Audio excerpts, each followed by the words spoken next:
Hi, everybody. I am Neil from the Minecraft Education team, and I am here with Adam from Breakout EDU.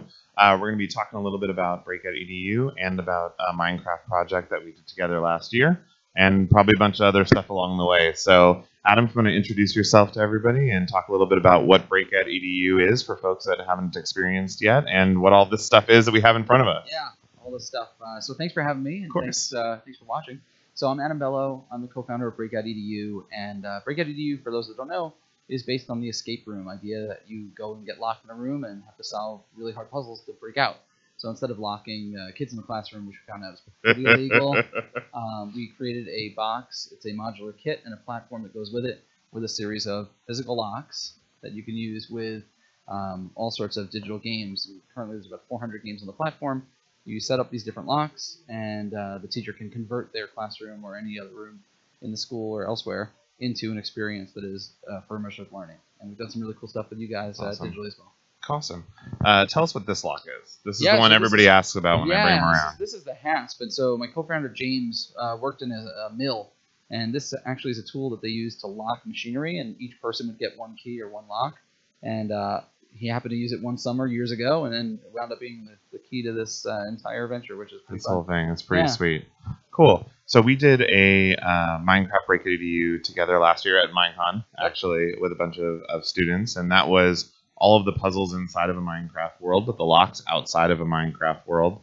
But that's not necessarily the only thing you guys have done where it's physical realm puzzles, digital realm puzzles, and things like that. So it'd be cool. I'd love to hear kind of what not necessarily your favorite, but kind of the most unique one that you've seen recently or that you guys have done that you'd like to share with us that really kind of blends that digital realm and that physical realm of being able to solve puzzles together. Sure. I mean, it's so fun because like it's an odd thing to have a physical kit, and I love having, a lot of our games are combinations of the two. Yeah. One that was completely physical was called Caught in the Code. Okay. And the idea there, the reason it's interesting is because it was about teaching coding. It was about teaching syntax, and the puzzles had to do with movement, and it basically was teaching how to write a script, but it was all physical. Okay. So it's kind of the reverse of that. Yeah. We've seen a lot of students build their own Minecraft levels for their friends, where they have to take turns down different tunnels and then trace the directions of the way they were turning to open up the directional lock per se, or some of these other ideas. So you're asking for like a blend of digital physical? Sure, or ones like that. I mean, maybe you guys were doing a lot of stuff here this week. I mean, you can tell us. I don't know if it was a secret before, but now that it's done, you maybe share the one that you guys did and how that went. So the one we did, it was a radical 80s adventure, time travel adventure, and the premise was you were stuck in an 80s computer lab. Okay. So one of the puzzles was they would find these Tetris pieces on the floor, large printouts of Tetris pieces, one of which had a QR code on it. Okay. So you snap the QR code, it brings you to Mario stairs. Okay. So they weren't Tetris pieces, they were parts of the Mario staircase at the end of the level, but a lot of them were missing. Okay. And the pieces also had numbers on them. So they had to actually physically build the numbers, and then there was a poem about dividing the numbers and finding the quotients, and then they were able to unlock the 4-digit lock. So again, it's like, they physically have to build something, then they physically have to open the lock, but the key was this digital website that they got to through QR. So it's really just, blending those two things together is really what we love to do. It's cool. I was trying to figure out what part of the 80s. I was like, what games is he going to share? Is it going to be like Lemonade Stand and using a logo turtle? Is it going to be Mario? We have E.T., okay. The Atari game of E.T. We have Carmen Sandiego, Oregon Trail was a big part of it. It was fun. That's really cool. So we just demoed right before we went on stage. Actually, we went through a little bit of Code Builder for Minecraft. So you saw a little bit of that connecting to Scratch and Tinker and things like that. Talk to me both, as someone that works on Breakout EDU, but also as an educator, like how you think about problem solving and what you saw. Maybe something that you saw that I went through that you thought was pretty cool or appealing that is, aligned with some of the stuff that Breakout does as well. Yeah, I mean, I think for us, like the creativity and the choice, right? So like we look at Breakout EDU as a very malleable platform. Like, it works well with Minecraft. It can work well with other services. It works well with like all curriculum levels. Yeah.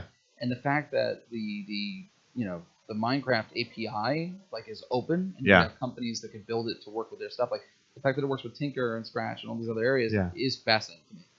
And I think that's really powerful, and it's not something that a lot of technology companies do. A lot of people like to build walls around their products and keep them out, and I think Minecraft is certainly an exception.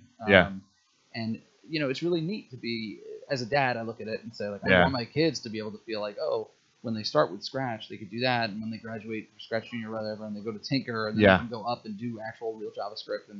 and side-by-side coding, and really it was interesting. And the fact that code.org seems to be coming later this year. Yeah, that's super exciting. So for us, like, we love to see people do interesting things with it. I mean, the team is all teachers. Yeah. We wind up creating a lot of the games, but we also have way more games being created by other teachers in areas of education that we weren't part of. Yeah. So it's really neat for us to be like, oh, someone did a physical education game. Yeah. And it's like, oh, well, that's really neat. And wait, I want to know about the physical. What's one of the puzzles in the PE game? There's one that you have to do a series of jumping jacks. I mean, there's like, you know, I have to go back and actually look at the specifics, awesome. but it's kind of amazing that they do a physical heart rate and all these different areas that work with it. And it's the same as Minecraft. It really can work with everything, which is kind of cool. Yeah, we had one about a few months ago now where it was a special education teacher using it for art therapy. And now at this point, I'm like, oh, of course you can use it for that. But at the time I walked in, I'm like, well, what do they do with it? And she said, oh, every 15 minutes or so before school starts, they kind of build how they're feeling, and it clears their kind of emotional headspace so they can get to work. And I'm like, that's beautiful. I'm like, you don't have to do anything more than that. Like, that's what it's for. So one of the things that's really important to Minecraft, that's obviously really important to Breakout EDU, is community and making sure the teachers are kind of at the heart of what you do. So you already mentioned, very much like our team, we have teachers kind of core to the work, make sure that things are on the ground that way. But talk to me about the community of teachers that you have, both submitting materials, but also communicating with each other on social and things like that, and kind of how important that is to your guys' development, you know, as a product, but also as a platform and something that is extensible. So. Yeah, sure. So I'll start with the product and we'll work backwards. Yeah. Those other things. So that was pretty loaded. But yeah. I think I can well, it's 17 questions. Yeah, it's no all big good. deal. It's all good. So, you know, originally we had used different types of locks. Okay. And like one of the original locks, people kept on saying, oh, this is hard to do. This is hard to set. Yeah. So we actually manufactured and created our own versions of those locks that are actually easier to set and have a much higher higher safe rate rather than fail rate. So that's all based on community feedback. Yeah. You know, the community is incredible because they'll ask questions as well as create content. So it's one of those things where like with Minecraft, everyone can be a content creator. Yeah, exactly. And kids can share levels, and teachers can make levels for kids, and all this other stuff. With Breakout, we love sharing games that people create. So like breakoutedu.com/create, they can make their own. Yep. We use the same template that we provide on there to make our own games. Yeah. And the nice thing is it's malleable. So you could, same way you download a world and start going in and playing with it, you could download someone's 8th grade history game and say like, oh, you know, 2 questions. I don't teach that part, but I teach something else. And like, just swap them out and use it that way interchangeably, which is really fun. We have a huge Twitter following, which is really fun. Not a Twitter following of us, but a Twitter sharing group. So like with our hashtag, it's really fun for us as a team of teachers to see this product being used in lots of different places. Yeah, exactly. You know, kids holding up a success sign or just like playing something out of their seats. And that's really the idea, was to do something a little different in the classroom, to have this experience where despite having really awesome digital assets and elements, like the Minecraft game is amazing. Yeah. But the fact that you can also get up and move around physically and blend those two together is the secret sauce, I think. That's pretty cool. I think one of the things that I don't know, maybe you guys anticipated it, but I didn't really think through it clearly before I got into it, was it's not only the classroom experiences, but it's also a ton of PD and workshops and things. Sure. There's so much. I mean, we did a workshop the other day that's on Minecraft, and there's still so much information sharing that we try to do, that we do our Breakout EDU puzzle and Minecraft is part of our all-day experience often. And people will come back and they'll say that's the favorite part of our day, because it is the like after lunch, I'm coming back into what I'm doing, and now I'm, you know, in it. I'm problem solving my way through the work, and it's not just a bunch of slides on a screen. It's me kind of working as a team. Yeah. So it's very cool. Yeah, and I think the PD stuff, like, it's great for teachers to see it and do it. Yeah. I think it gives them permission in some ways, and again, I speak as a former teacher. Yeah. Like, it gives you permission to realize, like, oh, it's kind of weird to think about, but like we could totally do this. And like, you know, once you experience it, I think you see the power of it as a learner, but also as an educator to say, like, you know, we always talk about don't be the sage on the stage, the guy on the side.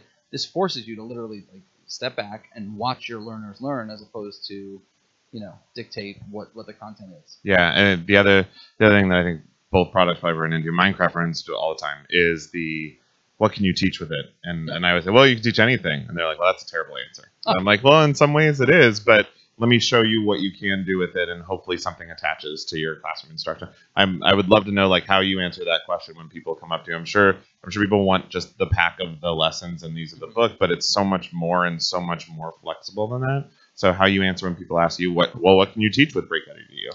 Yeah, so we do give like a very blankety type statement Yeah. and say like it's K to Greg, like really Yeah. like Yeah. my last year he was 5, my now 6-year-old, but like in kindergarten he was playing Breakout EDU in his school. Yeah. The same way my older son was, who was 8, and the same way high schools and colleges and professional development were. It's very malleable. Content wise, people you laugh when you're like physical education, like yeah, people have used it for really interesting. Yeah, it's awesome. I saw someone was using it with circuits, and they actually took a battery and like based on connecting the battery, there was a piece of paper that would spin. Okay. They wrote half of a number on it, but you got it to spin when you connect the circuit and actually. Oh my gosh. Connect it. I mean, like it's people awesome. could do people could do some really amazing stuff, and they have, and that's the part that like drives us forward as a team. It's like we see teachers using this, we see kids now creating them, and that's like the highest level of thinking, right? Yeah. Like, I learned this lesson. I'm now going to create a game where I'm going to challenge my fellow educators, or challenge my students, my colleagues, my peers to break in by using their knowledge. Yeah. It's really fun. Yeah, and I think there's an emotional sense of ownership at that point when you're really all in at that point on whatever the thing is, whether it's Breakout or Minecraft or it's Legos or it's circuit boards or it's whatever, where people feel like they're creating and they're collaborating, communicating with each other, people in the community, that you can almost take a step back at that point as somebody that works in the product and just kind of let it go, and it kind of gets legs on its own.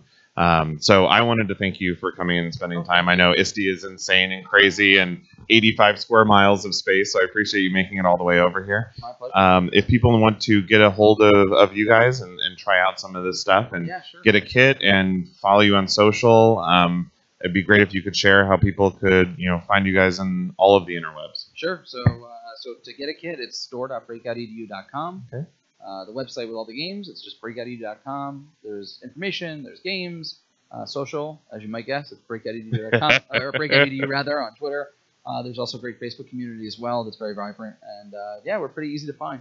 Excellent. And you can reach the Minecraft team on Playcraft Learn at Twitter and on Facebook at Playcraft Learn, and pretty much on education.minecraft.net for everything else. So, Adam, thank you very much for the time. I appreciate it. And this is the last live stream at ISTE, but we will for sure have more. So we are closing on a high note, and we are getting out of San Antonio, but we will, I'm sure, see you all soon. So thank you very much for your time. I appreciate it. Sure.